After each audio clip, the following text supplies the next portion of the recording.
into positions of hopelessness and helplessness. The government gives them the drugs, builds bigger prisons, passes a 3-strike law, and then wants us to sing God Bless America. No, no, no. Not God Bless America. God damn America. That's in the Bible for killing innocent people. God damn America for treating us citizens as less than human. God damn America as long as she tries to act like she is. Got tested, and turns out I got COVID. So we immediately threw the kitchen sink at it. All kinds of meds, monoclonal antibodies, ivermectin, Z-Pak, prednisone, everything. That's Joe Rogan describing how he has COVID, which is a thing that is happening right now as we record this. It's very funny. You gotta, I mean, come on. You gotta laugh. Joe Rogan has COVID. Yeah. It's very funny. It makes me wonder when he says we're throwing the kitchen sink at it, everything. Does that include the vaccine that has been probably not developed specifically for this, or well, no? He probably is vaccinated because he's very rich, and most of the people that are profiting off of the like hysteria, the weird culture war thing about like vaccinations are low-key vaccinated because if you're rich, you got the vaccination before all of this stuff fruited. You know what I mean? Right. So he's probably downplaying the fact that he's clearly like vaccinated, but he's probably got a breakthrough case. Like you can get COVID even if you're vaccinated. And the thing is, it just doesn't kill you and it doesn't do anything. And it also isn't around long enough to, to replicate and stuff like that. And it's harder to get, which is crazy because, I got into that Twitter beef with his fans a couple weeks ago because he has all these crazy anti-vaxxers and shit following him. And like the scientist he quoted on his show showed up in the Twitter argument. It was like, I am not saying the thing he's saying. Like, you need to get vaccinated because I guess the way it was explained that I understand, and also, I'm just some fucking podcast dickhead, like, don't listen to me either, like, go listen to this fucking scientist, but the way that I understand it to work is that viruses, like, they form, like, new variants because they're just constantly replicating. But what anti-vaxxers think is that if you make a vaccine, then it gets stronger because it needs to overcome the vaccine. But that's not how they work. What they're doing is they're just constantly replicating, like, no matter what. If there was no vaccine, they would be constantly replicating. And if there's enough opportunity for it to replicate, then it's going to turn into these variants and stuff. So the vaccine actually works against the replication because it gives it less space and time with which to, like, to exist in people and replicate and then transmit itself and stuff like that, because it dies when it's in a vaccinated person. But the other thing sounds really sexy, like, oh yeah, it's it's a juicy contrarian take, like, oh, we're actually making it stronger, like it's a sci-fi movie, Right. So or that, there's another study that was going around that supposedly claimed that it better than getting the vaccine is getting COVID. So that's what you should do. That was like week 1. We were doing the herd immunity. They tried that in fucking Europe. It didn't work. But in that case as well, the study was like, it's probably best to get the vaccine. Yeah. They all say that is the thing. Yeah.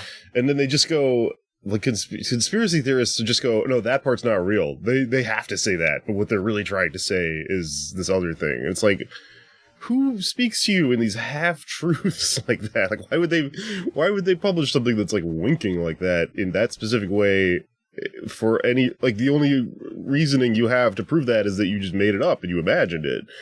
And it matches with your weird thing. Hello, everyone. Welcome to Pod Damn America, the Gothic Socialist podcast for vaccinated creepy crawlies. I'm Jake Flores, and Anders Lee is here. Anders Lee here. I will not comment on whether or not I'm vaccinated. Ooh, controversial. Oh, I guess it's not controversial. It's HIPAA. Are you a doctor? No, but you can't ask my doctor. That's what that means. Okay, so this is like a weird pleading the fifth type of thing. Yeah. Cannot confirm or deny. Okay. Right. Well, if I had to guess, I'd say you seem like a Johnson & Johnson guy to me, but I'll never know. Actually, Moderna man. Oh. Yeah. Well, I let that slip pretty quickly. Yeah, wow, you're really bad at this. There was a time in my life where I don't know if I should get into, but I was unvaccinated for different vaccines way before COVID. Right. Forgot about that whole other thing. Yeah. But I am now. Yeah. And they're.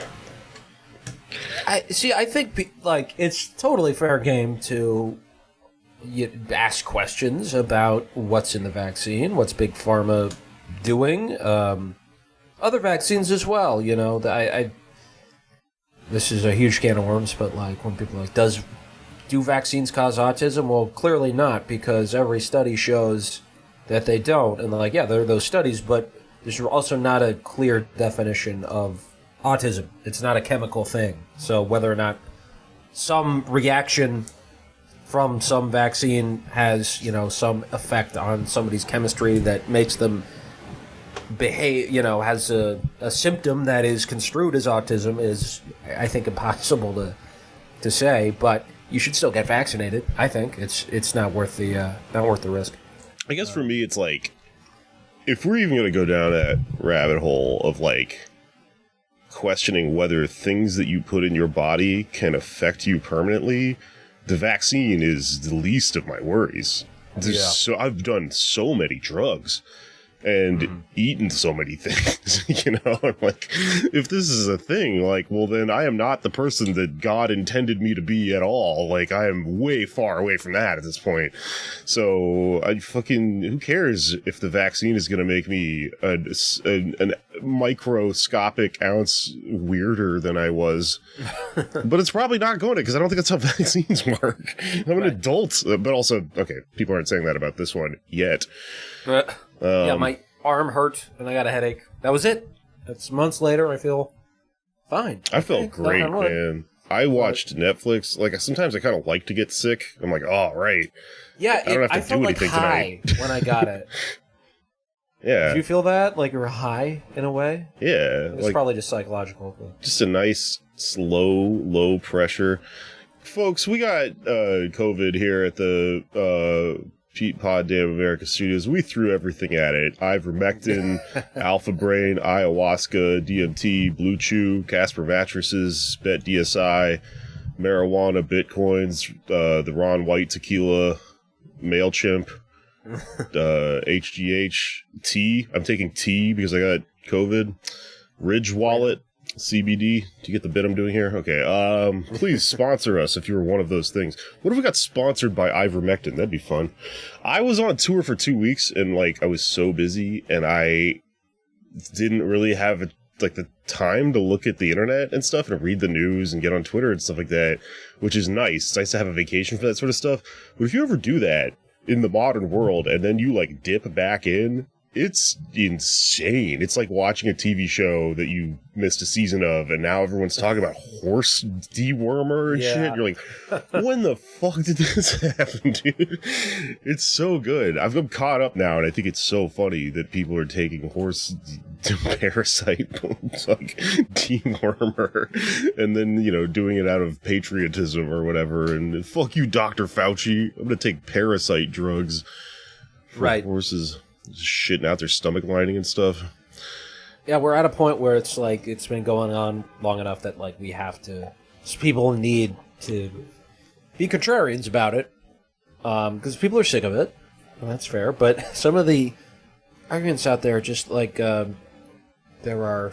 Glenn Greenwald wrote a piece about how there's this maximalism where we refuse to take into account that yes, some people will die when we do things like send our kids back to school, and therefore, it's worth the risk for kids to go back to school because, yes, they might die of COVID, but they also might die in a car crash on their way to school.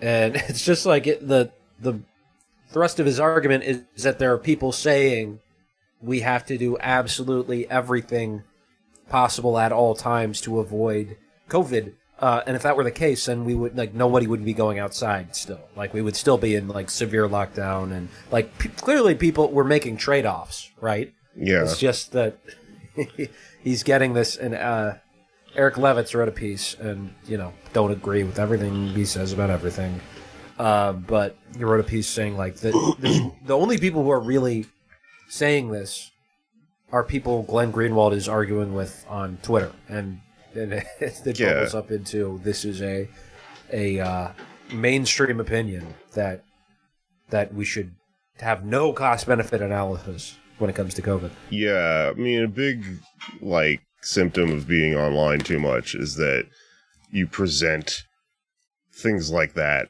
are common in your internet experience as common in reality, which I'm not online isn't real type person, but it's different. It's being presented at a different scale, and it's catered to you. So you're walking around going, everyone's making these maximalist arguments, and it's no, you're addicted to your cell phone, Glenn. Right. That's just all that's happening there, Which I am too, in all fairness. Oh, hell yeah, me too, but I'm aware of it, And I'm also not a fucking journalist on the level of Glenn Greenwald. Just making this dumbass podcast. Well, I guess you are, aren't you? Kind of. I am technically a TV writer. You're a real journalist. A decent amount of clout. Somebody out of this show went on to do something great. You're up there. I wouldn't consider myself a journalist, but that's only to avoid responsibility. That's true. Not a journalist and not necessarily vaccinated, Andersley. Yeah. Okay, I follow you. Well, anyway, it's very funny that Joe Rogan has COVID. He's maybe the most medicated, exercised human on Earth, so he'll probably be fine, but who knows what could happen. He said monocloidal, whatever the fuck. The thing that he said, monoclonal, that's Regeneron. That's what Trump had. Oh, yeah. Nice. So he's taking that in a DMT tank somewhere right now and trying to sweat out the COVID. That's really cool. Do you think that Regeneron contributed to Trump's idea to do the Superman shirt thing? Yes. He was crazy after he recovered from COVID, and that was when he was doing the Macho Man dance and shit. And he was on a level that was completely, as someone with some mental issues, I can identify a manic swing in other people pretty easily. I know what it looks like. And when he was insisting on driving around in the back of that fucking truck, waving at people and shit, I think he was one good push from cutting his own hair. You know what I mean? Coming out, just being I got bangs. Do you like them? I did them myself, and they're they look horrible. And you're yeah, Donald. You gonna be all right, buddy? It's kind of how astronauts often will have mental health problems when they get back to Earth, just because it's so much to comprehend. Yeah. Being in space. It's kind of a similar thing, I think, for presidential candidates. If you're at a presidential nominee and you become president, that must be insane. That must fuck with your head so much. But also just losing like that. If you look at Michael Dukakis today, he has terrible posture, and it's my theory is that it's from the phenomenon of losing a national election. He's hunched over now. Yeah, probably. I mean, there's also that thing with every president, they do the before and after photo, and they're all gray and shit afterwards. Mm-hmm. They look all half dead and stuff. It's all real. So this is fun though. What if Rogan is taking Regeneron? Does that mean he's gonna have a Manic Monday next week? When he's recovered from COVID, but he's full of stem cells and whatever the fuck's in that shit. What does manic Rogan sound like? Because he's actually a very subdued person, you know? But he's jacked. I mean, he's gonna fight somebody? Or is he just gonna be yeah, Jamie, wow, that's so fucking interesting, in the next interview he does? Maybe. I think I've seen him mad before. Maybe he'll like want to beat up Mencia now. That'd be cool. Just verbally assaulting him. Yeah, we should try to. I bet we could like provoke that into happening. You know, put some voices in some ears. But hey, what is Mencia doing now? What's he up to, huh? Mencia is I've heard he's done a few podcasts lately, and like I haven't listened much to it, but somebody brought up a really interesting point about him a while back, which I think is probably something fun to throw into the Rogan sphere, which is that Rogan canceled Carlos Mencia. Like, all these people that are like suddenly up in arms about this cancel culture thing, textbook did it to this guy years ago before they had come up with this language or whatever. And it was totally okay. And it was for stealing a joke, which is way less offensive than like all this sexual assault and shit. Sure. I mean, sure. But like, that's stealing 1 million jokes is not as bad as like sexual assault one time. You know what I mean? So for sure, the standard that they have now where they're like, give Chris D'Elia a break or whatever. It's like insane, juxtaposed with this thing where they like booed a man out of Hollywood for being a hacky comedian or whatever. Which, of course, I'm not doing no fucking Glenn Greenwald comedy contrarian thing here. I'm not defending Carlos Mencia. He's a terrible fucking comic, and by all accounts, I've heard an asshole and a joke thief. Like, he's a bad artist, so I mean, fuck that. But it is very funny. Like, I think he's been talking about it. He's been saying they canceled me, which is like, hey, good point, dude. Kind of. Does he still maintain that he didn't steal these jokes, even though it's like just objectively true? I don't know. We should get him on the show. I bet he would do it. Yeah. He's washed up. Subscribe to our Patreon. We will have Mr. Mencia, the Mind of Mencia. Yeah. Paywall. Well, I mean, you know what is not Mind of Mencia? Fuck, I don't know how to do this. I don't know how you do this. You know what's not? You know what I am not Joe Rogan experiencing? No, I have no idea how to segue. Wait, you know who is getting canceled? You know who Republicans also think are getting canceled too often is the unborn. Yeah. They don't even have a chance to make their case.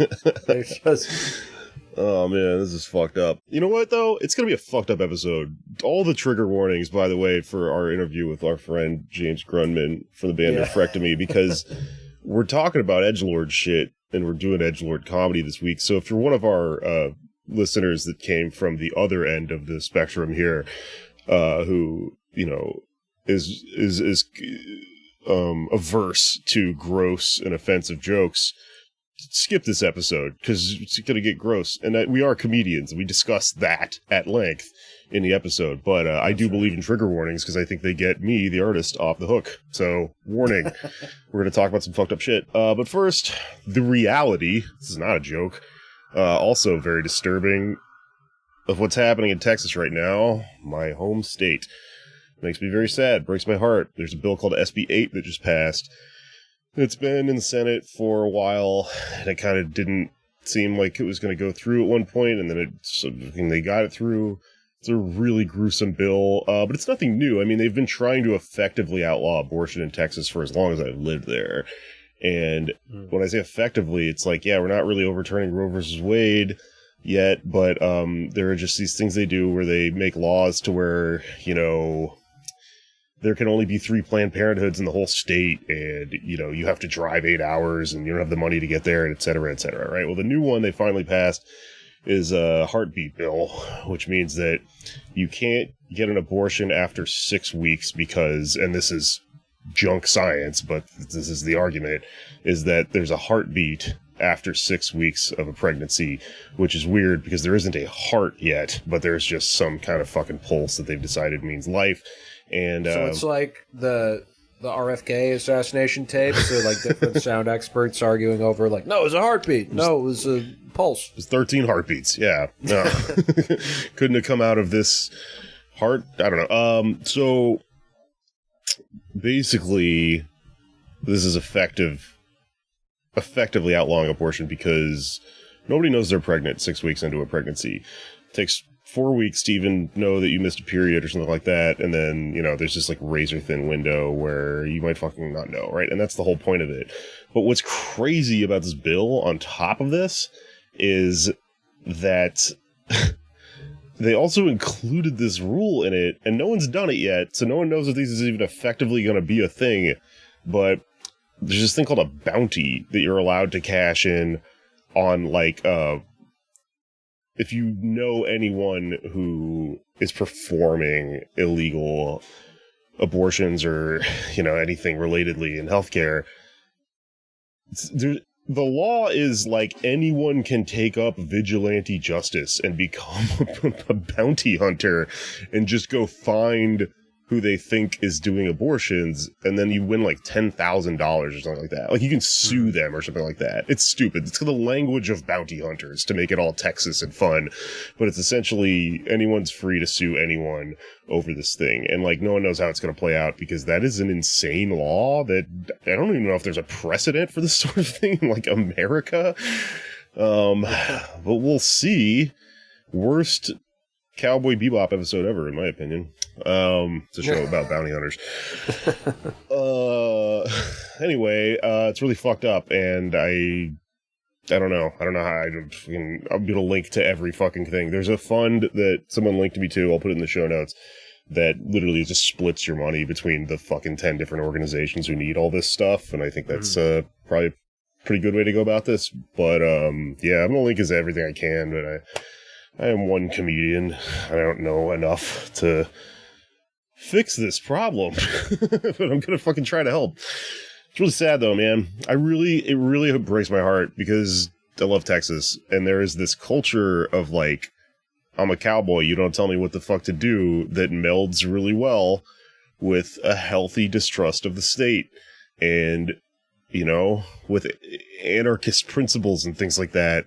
But there's the reality of Texas, to me, that's so heartbreaking, is like, that only exists for the rich, Really, Texas is so fucking stupid, because it's got this like culture of personal freedom. Every advertisement is like, yeah, it's the desert, you can do whatever you want. But it's like, it's one of those psychological funhouse mirror things where it's like fucking China over there. Like, you can't do anything. You can't have sex. You can't fucking, you can't, when we were on tour down there, you couldn't even fucking check Vax cards in your own business, because you would be busted up by the Texas Alcohol and Beverage Commission. So, freedom for who, right? I mean, it fucking sucks. It's oddly authoritarian, and I think that the Texans think, not all Texans, but the people who think this about a place like Texas and about red states think that they're free, because maybe their philosophy works in a way that focuses on being free from a specific type of like government, like tyranny or whatever. They use the word tyranny a lot. Mm-hmm.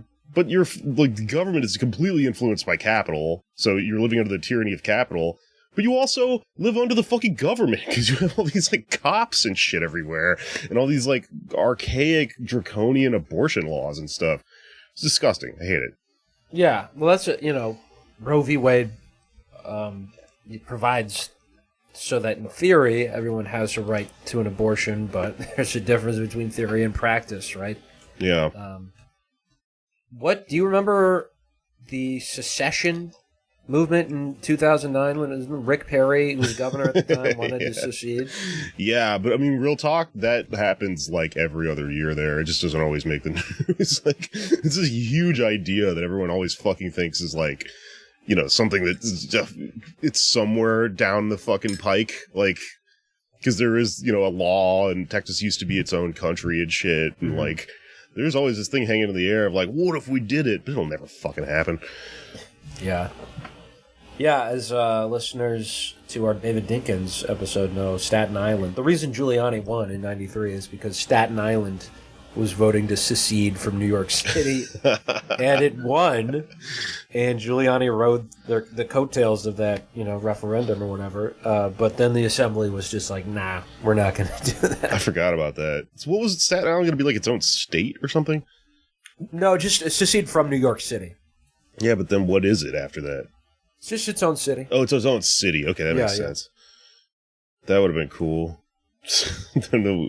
It would have been nice because then we could just never think about Staten Island. It'd probably be fine. Right. It would just be part of New Jersey. Yes. Apologies to my family members there. Come on. Your town's a punchline. You have to roll with that shit, man. That's what it's They're like actually like they have like Staten Island sweatshirts and stuff. And I kind of respect it.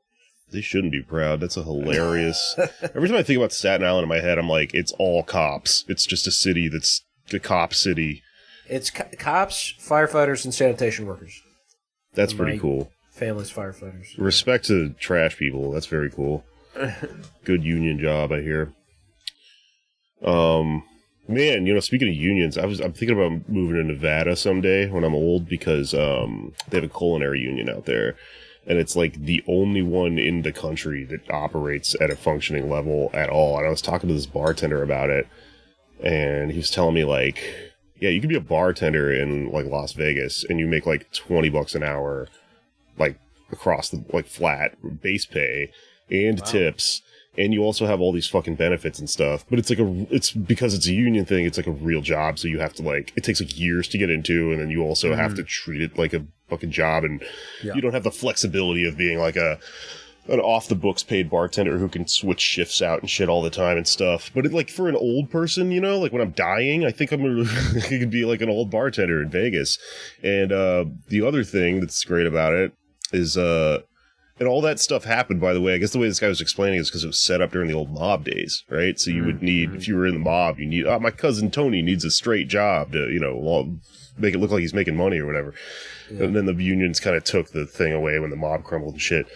But that shit was really interesting. I kind of wanted to like research that just from being out there and maybe do an episode about it or something. But the other reason I think it would be a great job is because apparently in Las Vegas, you do not need to know how to be a bartender to work as a bartender. And I know that because I was out there for 4 days and like nobody knew how to make anything, which, is maybe on us for being annoying bar people. But me and Avery Moore she has a running thing she does called DAC attacks, where you order a daiquiri and then you just drink it like a shot.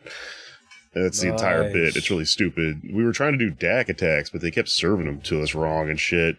And then at one point, we were fucking playing video poker and chain smoking, and this giant good old boy blowhard psycho came out of the strip club in the casino, came up next to us, informed us that he had lost $10,000 in the strip club somehow, and then just started buying drinks wildly and saying the N-word, and there were black people around, and it was mega uncomfortable. So it was one of those social situations where you just hold on as long as possible and get as many free drinks and then run for your life. But suffice it to say, the reason I'm telling you the story is because he kept ordering Vegas bombs. The bartender in Las Vegas didn't know how to make a Vegas bomb. Wait, what is a Vegas bomb? I don't even remember. It's got like Red Bull and like cranberry and some other fucking bullshit in it. But the point being, it's a shot, and they were giving it to us like with a glass of ice, and we were like having to suck them down instead of like doing a shot, which was kind of the point of, there's a rhythm to doing shots. Fun. You toast and you all do them all at once or whatever. So we're just sucking them down as hard as possible. Like, yeah, cheers.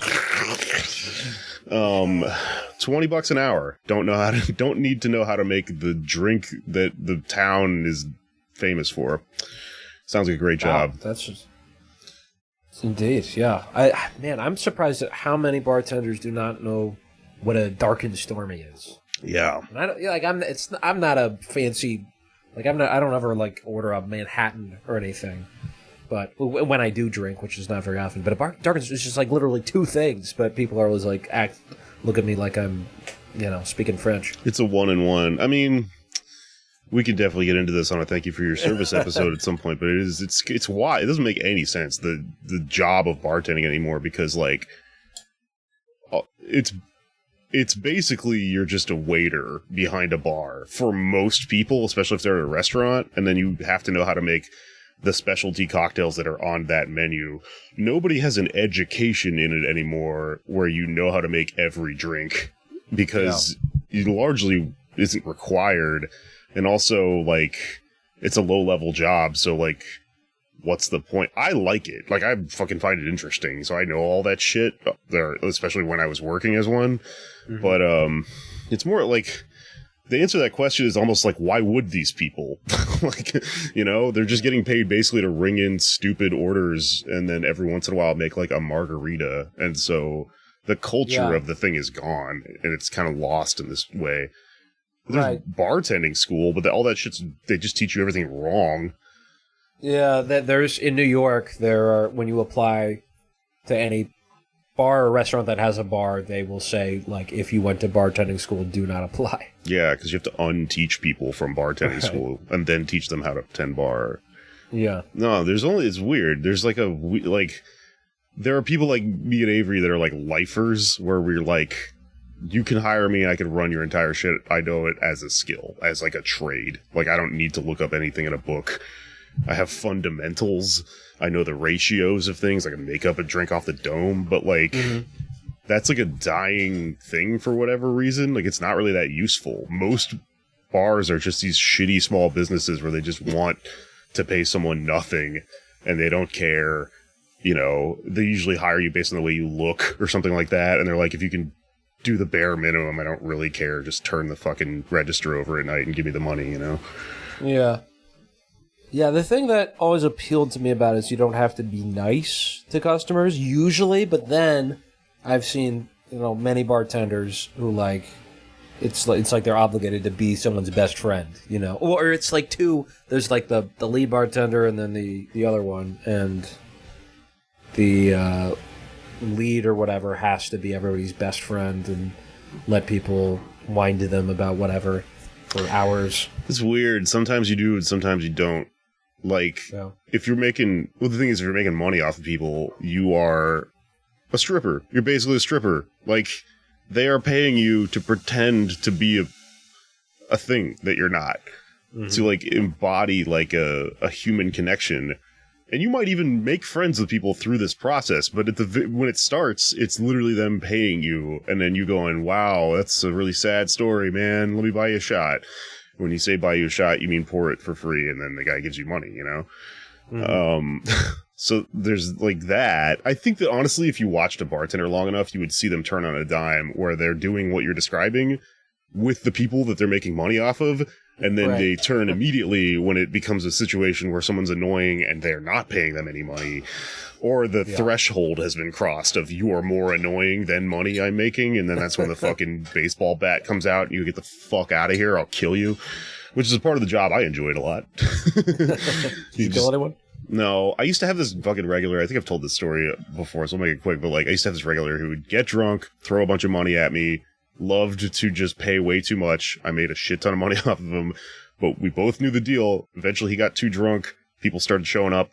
You know, he was alone in the bar when this starts every day. People start showing up. I go, I gotta throw you out. If you start acting crazy, he starts acting crazy.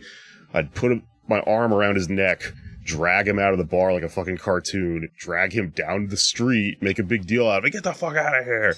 And then we get about a block away, we would look at each other, we both start laughing, and we go, see you tomorrow. We're going to do the whole thing all over again tomorrow, you know? Damn. Yeah. Oh. It was funny. It's a good time.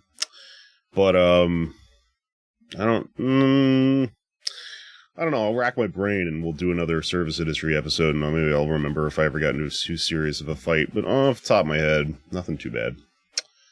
Well,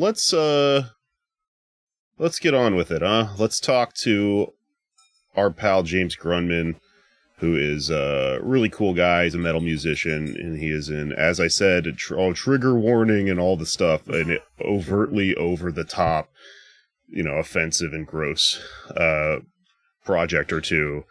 And is a leftist and is a cool guy and incorporates, you know, anti-capitalism into the music he makes and stuff, and has some new stuff coming out that we wanted to talk about, as well as, you know, about the politics of the fans and reactionary stuff and all that good shit. It's ripe for, I think, what we're talking about here on the show. Oh, yeah.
Okay, we are now talking to founder and vocalist of the metal band Nephrectomy, Jaymes Grundmann, and guitarist and producer Tyler Boyce. Did I get it? Yeah, you got it, man. That's right on, dude. All right. What's up, guys? Not much. What's up, y'all? How's it going? Still out in Denver, James? Yeah, it's fucking nice out here. Just another beautiful day in one of the drug capitals of the world.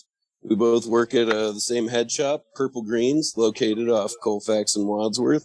Come visit us for some of Rocky Mountain's nicest kratom. And also, you could get fucked up on whippets. Oh, yeah, we got fucking amazing kratom, man. $5 an ounce, $100 kilos. We mail it, too. So, Really? Yeah, unless you're in a state where it's illegal, don't try and get me on that bullshit. But yeah, $100 kilos. So, and mention this show, and I'll give you a 5% discount. Cool, thank you. I like it. You're welcome. Look forward to it. Use discount. Yeah, that's Purple Greens. Crazy Purple Andy. Greens. Okay. Yeah, discount code cumfarting coprophiliac. Yeah. That's spelled with C. Yeah. Don't Crazy act like frog. you don't know how to spell it. The cum farting I do, but maybe not the last one. I'm in Vegas right now, and we were drunk as fuck walking around the strip the other night, laughing at the David Copperfield sign doing the bit David Copperophilia, and it's all those tricks. He just comes out and he eats shit, and he's like, ta-da! And it's like, wow. Like, watch me make shit disappear for 24 hours. Yeah. I'll eat shit and fart cum. Oh, man. You got poppers at that shop? Wait. Oh, yeah. We do poppers constantly. Nice. Yeah. Sometimes we drink mouthwash at work. What happens when you do that? Because I'm conditioned to not drink it, but I was wondering what would happen if I just swallowed. So honestly, it gets a bad rep. Okay. It tastes nice. It will get you drunk. There's just a little thing. I forget what it is in it. It's really bad for you, but it'll make you feel a little nauseous afterwards. But mouthwash is a pretty nice drunk. If you're really broke and a terrible alcoholic, I'd recommend it. You know. Would you recommend mixing it with kratom? Ooh, that's definitely not Absolutely. FDA approved. But I would absolutely recommend it. Yeah, I don't know if I'd take. Kratom is what you take when you need to stop drinking the mouthwash. That's when you're better in your life, you know? No, I think we're on. Conversely, though, you usually you need some mouthwash after you drink kratom. So yeah, it tastes like dirt. Here's what I think. I'm from Houston, where rappers would drink purple drink, which is like lean and codeine and Sprite and cough syrup and shit like that. Yeah. So what we're on to is inventing an entirely new subculture that revolves around green drink, which is kratom and mouthwash. Kratom and Fuck I yeah, like man. it. Yeah. That's the drink of fucking slam right there, bro. Yeah. Fucking mouthwash and kratom. You drink it? If somebody shows up to our show and drinks that, I will give you fucking a signed CD and a signed T-shirt, and I'll even let you see my dick. It's pretty nice. We've just caused if you like. We've just caused at least 10 future deaths, but Yeah. What I was going to say is you drive around listening to this podcast instead of screw music. You just listen to maybe you know what? Maybe we slow down podcasts so they sound like screw, and then it's just like Sam Cedar or whatever. Just blasting it in your poopy. Majority, bro. Yeah. Well, anyways, Jordan Peterson's gay. Yeah. Well, anyways, we're going to talk about music. Yeah? You got new stuff coming out? You got re-releases and shit like that? Tell me about it. Tell me about your band. Yes, sir. So, Nephrectomy originally started as the band name Twat Rot in 2008. The first demo was recorded on a $20 Radio Shack mic. and I with Fruity Loops, and I did the vocals and the guitar on a $100 BC Rich, and it's pretty classic. You can actually hear it on our Rarities album called Rarities of Fetishism that came out around 2016 or 2017. But after that, Twat Rot turned into Nephrectomy around 2012. Basically, at that point, I had done vocals in a lot of bands. Like Expurgate was really successful. We had an album on Comatose Music. I did vocals in a band called Dragging Entrails, which was pretty huge. There was a collaboration with one of the biggest guys in slamming brutal death metal, Cranium. And then I also had an album with a band called Intracranial Butchery. So with Nephrectomy, I wanted to show that I was more than just a making puke noises guy. So I wrote and recorded an album, and that was Geriatric Coprophilia, one of the most poop-covered, old people-covered album covers in history. Yeah. And I saw the... What'd you guys think of it? I saw the album cover on Instagram the other day when you posted about the repost, and I, showed it to other people in the car, as I was, reading it, because it was that... it's 2021. It takes a lot to shock people. I was like, wow, might be the grossest album cover I've ever seen. It was cool. Thank you. I genuinely think that that gross album art is more of the reason that we have a career as a band than my music. I'm not the greatest writer. I've gotten better over time, but yeah, let's just say not a whole lot of music theory going on in those doo-doo riffs. But yeah, there's no Coltrane scales and pentatonic. I mean, yeah, there's some pentatonic doo-doo going out that ass. Where do you think the scatological theme comes from? So I just wanted to think of the grossest thing I could possibly think of, which, everybody recalls the classic 2 Girls, 1 Cup, which, by the way, that was fake. That's soft serve. Stop being a baby. If you can't eat soft serve out of a beautiful woman's rectum, you are not body positive. That actually makes it sound kind of nice. Yeah, you're against progress if you won't eat soft serve out of a beautiful woman's butt. I would not do it, but that's only because I'm lactose intolerant. Fair. And then eat froyo. Then other than that, I was like, okay, so doo-doo's yucky. And then you know what else is yucky? Old people doing the nasty. So I mixed the two, and it's old people doing the doo-doo nasty, and there you go. Sure. But okay, so you know what this is making me think about is Anal Cunt. Like that band whose kind of thing was pushing the edge and having these insane album covers that were just really, really fucked up. Like there's a famous one of the guy getting his dick sucked while shooting up heroin, and he's all gross, and he looks like Carl from Aqua Teen Hunger Force and shit.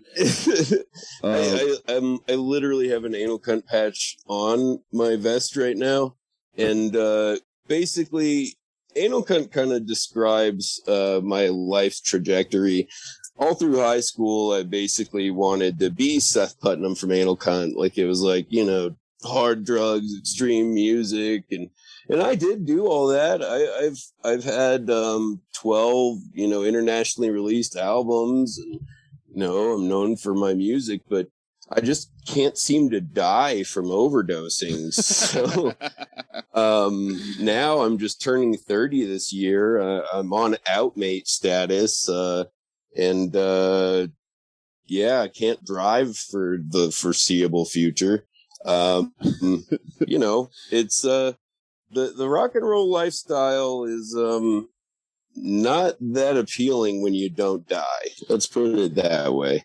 But okay, here's the twist though. You're like a lefty. Like I know you from the Majority Report and shit like that, right? Yeah. That's interesting. Yeah. Because for a lot of people, this aesthetic stuff of having the fucking sense of humor like this it overlaps with being like a free speech dork and being a hack artist and being really pissed off at this business that you work in for that reason, and thus becoming a little entrepreneurial dickhead type and getting into like Mises and fucking libertarian bullshit. So there are a lot of people. Mises, more like feces. Yeah, there you go. The Feces Institute. Let's start it. Yum yum. But like, so then the other half of the coin is that a lot of people have really good politics, but then they are, they're like kind of squeamish about this type of humor and art and stuff like that, and very few people are able to square the circle, right? Because like even people that do kind of do the dirtbag left thing and go like, I'm gonna have a good sense of humor and have extreme politics, still kind of like, I think it doesn't always like work, because they like, I don't know, I've got a million examples off the dome that I wouldn't even dive into, but I know people that have like tried it and then still get obsessed with cancel culture and stuff like that, and kind of go down the Greenwald, rabbit hole of becoming a third insane thing. But you're doing it. Yeah. You're a cool guy who's gross and has good politics. It can be done. It's a hard thing to attempt. By our third full length album, it was around 2016, and we were writing and recording it. And just with everything going on, I wanted to try and make a statement. So I named the album No Lives Matter. And yes, I came up with that name before Ice-T did. Fucking, like, I have proof of it. And if he did get it from me, I think that's fucking awesome. Ice-T rules. No hate at all.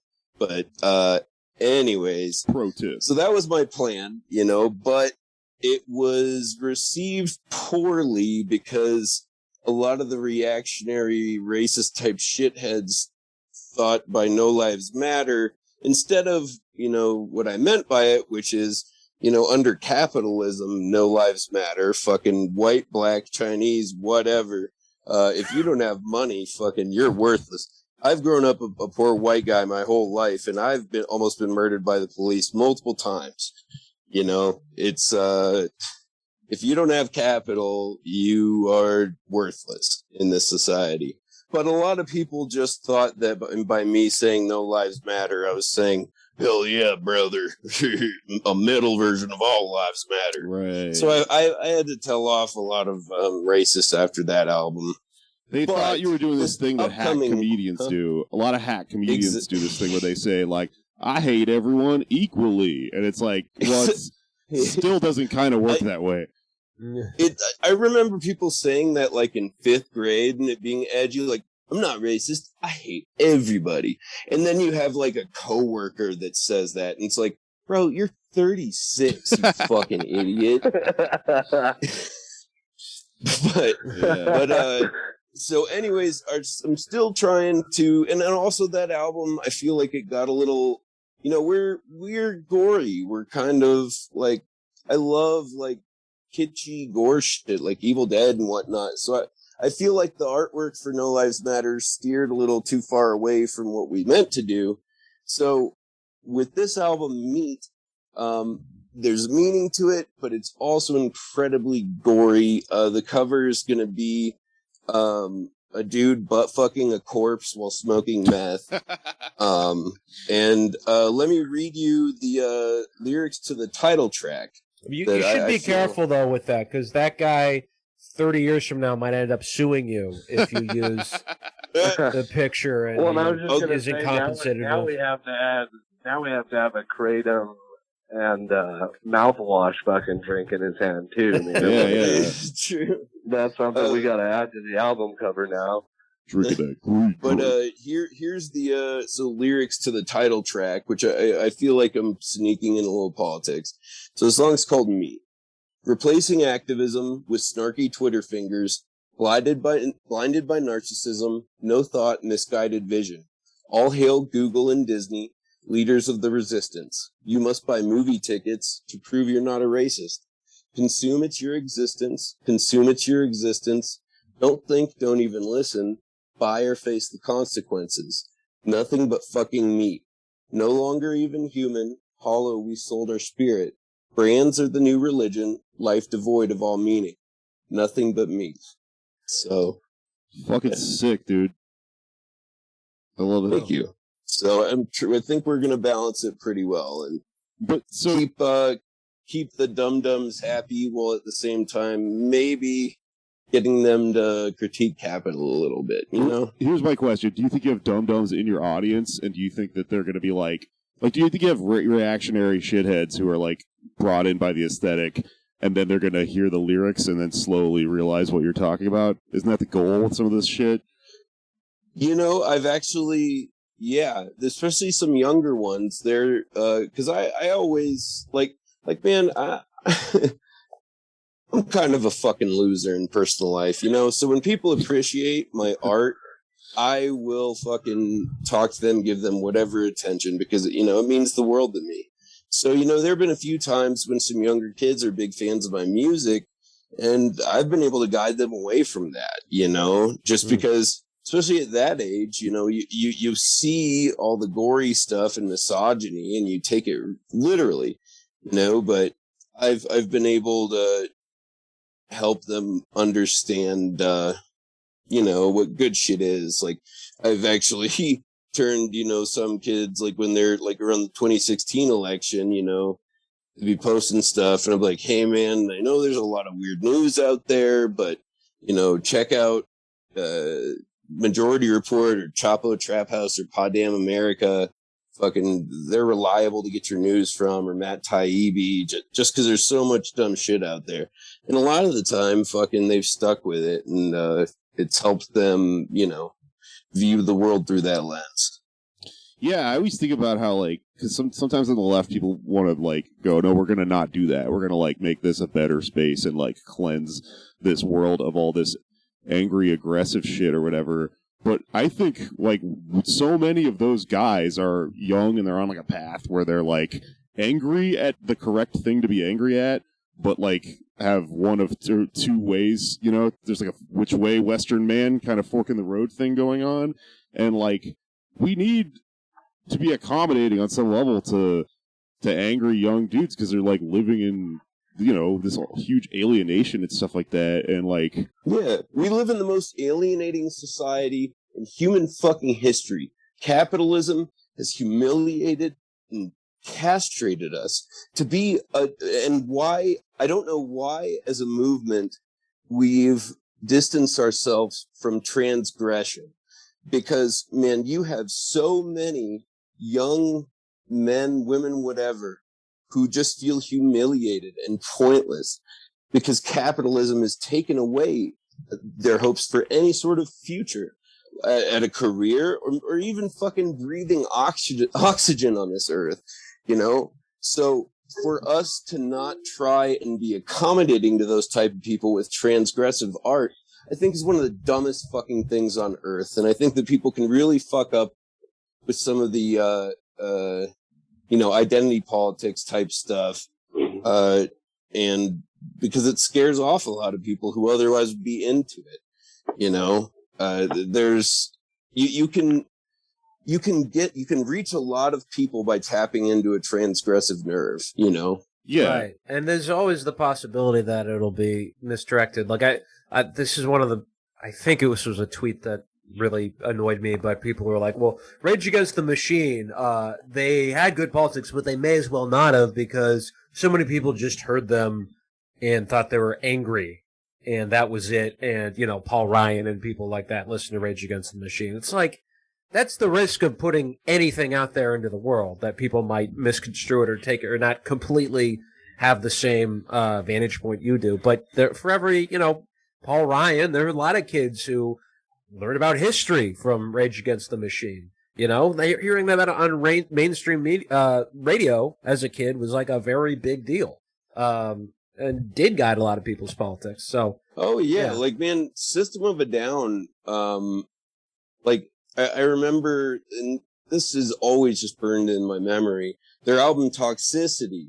Just, I was so fascinated by it. Sorry. But that taught me about the prison system, which later in my life I would come to know very well. I currently know very well, but it led me to research about, you know, the prison system and fucking the Armenian genocide, stuff like that. Dead Kennedys got me to learn. I mean, Dead Kennedys were probably a huge part of my leftist politics, you know, before I even understood that I was a leftist, you know. So yeah, I don't know. We as a movement, we really need to allow transgressive music back into leftism. You know, it's just from an organizing standpoint, it's silly not to. Well, it's like you've got angry young people, and they want to transgress. They want to fucking like figuratively fight something, and they're chomping at the bit to do it. And I think your job is to go, yes, good, here's the thing that will actually help you to fight against, as opposed to like this other thing over here that's more of a grift, you know. But like the point is not to get rid of the anger altogether. Like that is a big id poll thing that's really annoying. It's just like, we're just gonna be, you know, peaceful or whatever. And it's like, nah, man, history moves because of people who, you know, feel anger and stuff like that, and rightfully so, and then actually collectively identify the thing to push against, you know? Oh, yeah. And most ID poll people are all bark, no bite. I guarantee, like, most of them live on a fucking college campus. They've never spent time with a black person in their goddamn life. Fucking, and it's all just this LARP that they do for attention and for clicks. You know, it's not, politics is about, and Michael Brooks was really passionate about this, and that man was hugely influential in my life, you know. And you need to never forget that politics is about real world helping people. You know, this isn't some fucking game where, you know, we made a new subsect at the DSA meeting. Well, we lost 10 people, but hey, at least we're more inclusive now. No, you're fucking weighing down a movement that's meant to help the working class. All of us that are struggling, that have been hungry as children, not knowing where to sleep at night. You know, when you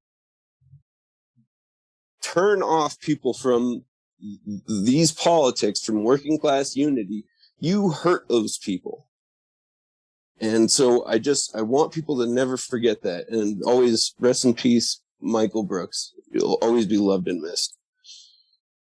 Yeah. Sorry, I didn't mean to get that passionate. No, it happens, man. Oh, yeah. Yeah, I know what you mean. I mean, I don't know. I'm not so much somebody that really, like, believes in that story about how the construction worker got up and left a fucking DSA meeting because he heard pronouns are happening. I'm more like, there is room for everyone in all of this, including, like, us, and including, you know, people that use pronouns and stuff like that. I just don't think that things conflict with each other as much as we like to admit, but this argument goes from both sides. Like, some people are trying to keep, you know, hilarious shitheads like us out of the left, and then some people are trying to keep people that are really up on the good side of identity politics out of the left. And you know, I think all of these things have a place. Exactly. The only people that I don't think have a place are cops, chomos, and rich people. And a lot of the time, those intersect. You know, never forget, Epstein didn't kill himself. Also, he probably didn't die if you think about it. But what do you have against chomos? Side note. Oh no, chomos. Chomos.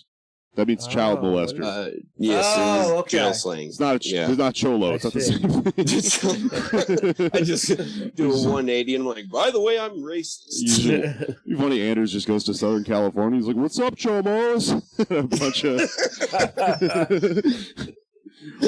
bunch of dudes. Yeah, I hadn't heard that acronym, I guess that means because I'm really not one, so I wouldn't even... Yeah. Also, it's kind of a West Coast thing, too, from what I've heard. But I think it's also a prison thing. Yeah, no, definitely jail, but... That's what they would yell at Subway Jared when he went to prison. Yeah, can we... I was just thinking about this last night. Can we just all reflect on the fact that Subway mind-controlled us into thinking that fast food was healthy, all by showing us video of an obese child molester getting less fat? Like, isn't that kind of crazy? Right.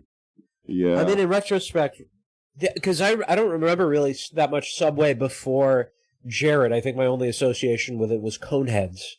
But they got this dude who was massive, and I guess it makes sense that if you're eating, 3 pizzas and a bucket of chicken every day and you go down to like 3 subs, you're going to lose weight. It's still not good for you, but that the logic just computed as everybody was like, yeah, this fucking meatball grinder is going to, and this sugar-based mustard is really going to exactly. Well. When at the bottom of the screen too, it said every meal he ate was a 6-inch cold cut, no mayo, no sauce, and veggies. Which is like, okay, yeah, I see. No one ever orders that. So then you just see, like, I had an obese family member who just eat chicken teriyaki 3 times a day, and it was kind of depressing, and just get fatter. But it's like, well, I'm on a diet. Yeah, and that's, dude, capitalism literally will fucking poison us, murder us just for a dime. It really is sickening once you think about it. Well, Subway is sickening once you think about it. Also, it's not a good restaurant. I never. Yeah, no, the food is just terrible. The place has a very specific smell that I can't really deal with. For real, you can't get rid of that. I worked there once in high school. And fucking, the smell of that bread, it has a little chemical in it that you just, it sticks to you. I don't know how else to describe it. Nothing else in the world smells like it. It might have been Jared from Subway's cum or something. Yeah, that's the mayo. That's what the mayo is. Tell us about the new album, the one that's coming out later this year.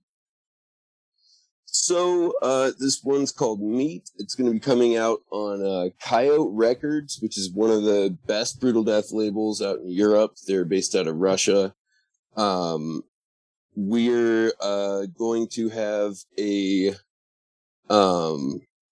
collaboration track with this really amazing kind of electronic music producer called Phones, Foans. I actually grew up with him. We went to high school together. We were just both, it was an alternative school. We were both just tremendous shitheads. We almost got expelled from alternative school just for annoying the teachers so much. But we're the only 2 kids from our school who ever actually did anything with our music. So we're going to do a collaboration finally. His music's worth checking out if you like electronic music. He's on some Spotify editors playlists and stuff. Cool. It's Foans. But our stuff, I'm going to send you guys a track or 2 to play if you'd like. With this album, I'm really mixing it up kind of. I've always had a real influence by hardcore music, I'm way more of a hardcore kid at heart than a metalhead. But this album, has a lot of groove to it, a lot more intricate writing. Incredibly heavy, and I'm adding a lot more vocal range than the last one, and actually putting effort into the lyrics. I'm actually pretty proud of these ones. I just wrote this song about mind control called "Throbbing Obelisk," like capitalist mind control. Oh, cool. So the lyrics are, buzzwords, frequencies, flashing lights, ancient symbols penetrate our minds. Repeating phrases to hypnotize, our telescreens govern our lives. Gluttonous media consumption slowly making us inhuman. Cognitive abilities weakened beyond recognition. Mindless consumers trained like dogs by computers. Hate-filled and stupid, we've become useless. Desperately point our fingers at those we should unite with. Our masters just get richer, laughing as they divide us. And that song is going to have guest vocals by my friend Neto out of Las Vegas. He's been in the band Mental Prison, and he just got into Cold Existence, which is like a legendary Las Vegas hardcore band. So it'll be really awesome to have him on the track. Check out Mental Prison, check out Cold Existence. They rule too. Cool. Cool. I'm in Vegas right now, next to an obelisk. That's really weird. I can check out all that shit. Vegas is filled with symbolism, man. I know, with the Luxor, it's super weird. I'm getting really fucked up and like showing people the back of a dollar bill in the casino and just going, "Do you ever think about it? Do you ever think about it?" We're inside of it. Have you noticed about that one is Illuminati? Yeah. It's like, man, shut the fuck up. Tyler, are you new to the band? Is that what I heard? Yeah. I'm actually one of the newest members. How'd you get roped in? I'm sorry, what was that? How'd you get roped into it? Oh, me and James have, we've gone back. We had a couple bands. Well, he was in his last band, Short Fuse, and I was in a band called Calfu, and I think 2 years ago now or so, we put out a split together with those bands, and we played out in Vegas together. So we've kind of worked together in the past, and then I recently moved up here to Denver like about a year ago or so, and we started working together, and he was like, "Yeah, man, we need members for this," and I'm like, "Dude, I've always liked Nephrectomy. I'm down, count me in, man." Mm-hmm. Cool. Yeah. So, just kind of everything worked out. I remember Short Fuse now. That was a reference to Cops, which I thought was really funny and really fucking metal. Oh yeah, that's what that was, right? Thank you. Yeah, and today's actually the anniversary of us getting hit by that drunk driver and killing our tour manager. R.I.P. Colin Darkley. Oh man, I remember that. Fuck. Yeah. I'm so sorry, man. I appreciate it, brother. Pour one out for him. Just people remember, like, seriously, and I'm saying this as a guy with 3 DUIs.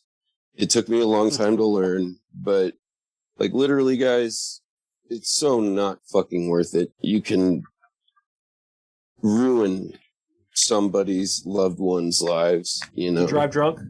Yeah. Yeah.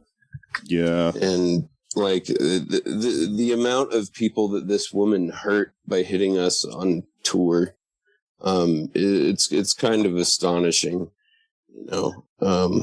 It's a good thing she got 8 years. I'm not really into imprisoning people, but I also don't know what else she should have done with her, because it's a pretty vile thing to do.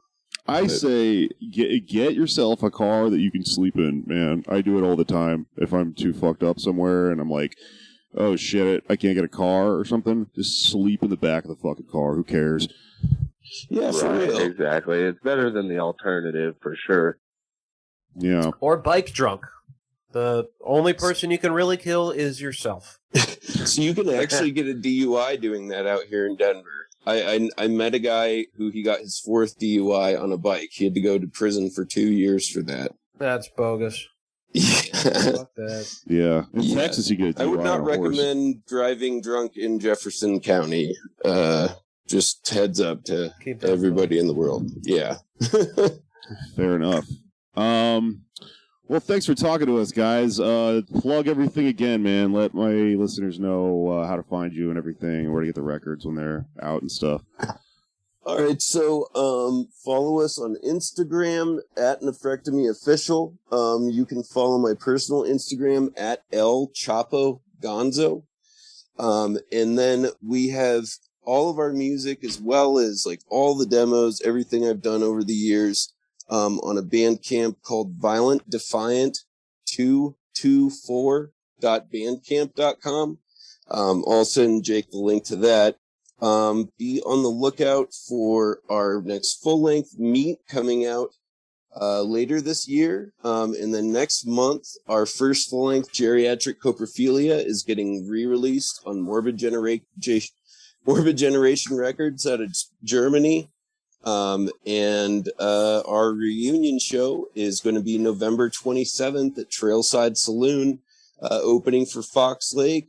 I'd get those tickets early. It is an intimate venue. Fox Lake is fucking amazing. Honored to be on that show. It is going to sell out. So if you want to see us, buy tickets the moment you can. Cool. All right. Coming up. Thanks, y'all. Looking forward to listening to all that when it comes out, man, and buying a printout of the album cover of Geriatric Coprophilia and framing it and hanging it in my house, probably in the bathroom. For real. Thank you, bro. And I always appreciate you having me on. I will send you guys merch when we get it. Oh, word. I hope to work with you guys in the future. Yeah, it's always loved been a fan of the show since day one. Always good to hang with Jake whenever he's coming through Denver. And what's the name of that head shop again? Purple Greens. Purple Greens in Denver. On Colfax. Yeah, off Colfax and Wadsworth. Yeah, you can if you Google it right now, you can call the store number and I could set you up with a kilo, man. Awesome. We have amazing shit. We just got this new strain in called Greenhorn, and it is great. I like Greenhorn. Anders is going to be flying it like the guy from Blow in little Cessna across the Seems like I made a new pal. That may happen with the FDA. We'll see. Is that West Colfax? Yes, sir. Oh. That's Colfax brutality, baby. Anybody in the know knows that means you're in the good side of town if you're trying to get something like that. I have to wrestle fentanyl zombies every day to get to work. It's exciting. It's invigorating. The sad part is that I know about half of them, and I've gotten high with about a quarter of them. But yeah, man, it's a living. All right, well, dude, all the feelings are mutual. Always love your music and your shit, man. Always good to hang out. And Tyler, great to meet you. I think he's dealing with a customer, but thank you guys so much. Have a good day, brothers. Yeah, you too. Rock on. Rock on, guys. Says Anders, rock on. All right.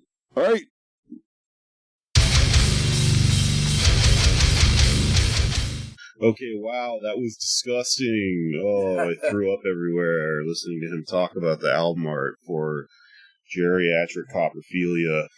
And now I feel better after I've thrown up. You know how you do? Right. All right. Let's do plugs and get out of here. What do we have? At Andersley here on Twitter, Dursley on Instagram, Redacted Tonight, YouTube and Portable.tv. And please come if you are in New York City, or even if you're not in New York City, you can make your way to New York City for the big, if you're coming for 9/11 weekend, sure to stop on 9/10 at 7 p.m. at Caveat NYC on the Lower East Side to check out yours truly, Goddamn America, doing a live show. That's right. If you're coming to New York for 9/11 weekend, for that, you might want to check out the show where we are making fun of the tragedy that our nation experienced. It's been enough time. A couple people have been Well, we're going to, count down to when 9/11 is officially funny. Yeah, right. Yeah, come on out. All the stars will be there. We're having a 9/11 Eve ball, like we're a fancy show with, I'm going to wear my tuxedo, I think. Might be the last live show we do, and it's this coming fucking Friday. If you're in New York City, get tickets in advance because they're cheaper in advance. Or if you're not in New York City, you can watch streaming because the Caveat Theater does that. Caveat, it's just called. I keep calling it the Caveat. You can keep calling me boomers or a boomer. Fair. Why is it the last live show we'll do? I just have this impending, scary feeling about COVID. Maybe it's not. Okay. Not only do I think COVID is coming, I think we're all going to die. Could happen. It could happen. Or maybe we'll just do another show in the spring. Who knows? Anyway, yeah, if you can't tell by listening to us, we are plugging the shit out of our live show by talking about it over and over and over again to make it apparent that it is happening and you should come to it. So please come to our live show. We also have merch for sale. We also have a Patreon where you can listen to bonus episodes of the show and support the show and go on our Discord. And also, I think that's it. I think I don't have anything left to plug until ... Something might happen in October. I'm not sure. Okay. I think that's it. All right. It's finished. It's finished.